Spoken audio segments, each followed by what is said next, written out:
I've always needed the woods to feel normal. City noise, it wears on me. People wear on me. So every October, for the last 8 years, I drive 4 hours north to the same unmarked trailhead and hike deep into the state forests until the path disappears. No cell service, no other campers, just me, my tent, and the trees. This fall, I decided to go farther than I ever had. I walked for 2 full days, following a dry creek bed that wasn't on any map, until I found a clearing I'd never seen before. It was perfectly circular, maybe 50 feet across, ringed by pines, so tall and straight they looked planted by hand. The ground was soft, almost spongy, and completely silent. No birds, no insects, nothing. I set up my tent right in the center of the clearing. The first night was uneventful. I slept hard, woke up to frost on the fly sheet, made coffee, and spent the day exploring the ridges around the clearing. Everything seemed normal until dusk, when I noticed the silence had gotten deeper. Not just quiet, absent, like the forest was holding its breath. I shook it off, cooked dinner, and crawled into my bag early. Around 2 in the morning, I woke up needing to pee. I lay there for a minute listening, and that's when I first heard it. The faintest crunch of a footstep outside the tent, then another. Slow, deliberate, circling. I told myself it was a deer, maybe a bear, but the steps never broke a twig, never rustled leaves. They were too careful. I counted 20 full circles before they stopped. I didn't sleep again that night. Morning came, gray and cold. I unzipped the tent and stepped out and froze. Around my tent, pressed deep into the soft ground, was a perfect ring of bare human footprints. They were long, narrow, toes splayed unnaturally far apart, and every single one pointed inward, toward my tent.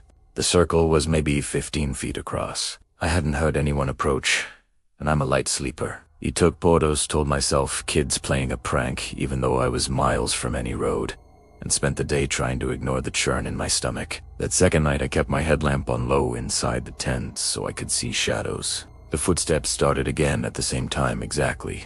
2:07 a.m. Same pacing, same silence between steps.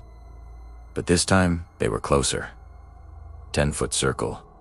Then 8. I sat up, hot hammering, and whispered, "Who's there?" The footsteps stopped instantly. Dead quiet for maybe 30 seconds. Then a voice, soft, right against the nylon, answered, "You are." I yanked my knife out and didn't sleep at all. Day 3, I tried to leave. Packed everything and started hiking out the way I came. But after 4 hours, the creek bed curved back on itself and dumped me right into the same clearing. I checked my compass needle spinning lazily. GPS on my phone just showed gray static. I told myself I'd taken a wrong turn, set up again, and spent the evening carving notches in trees to mark my route for tomorrow.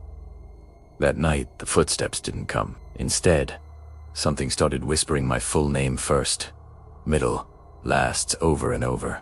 From every direction at once, not loud, just clear enough to hear every syllable. I zipped the tent tight, pulled my sleeping bag over my head like a kid, and waited for dawn. When light finally came, I stumbled out and saw that every tree I had notched the day before now had a second set of marks. Deep claw scratches forming the same long, splayed footprints I had seen on the ground around my tent, only these were at eye level, like something tall had pressed its feet against the bark.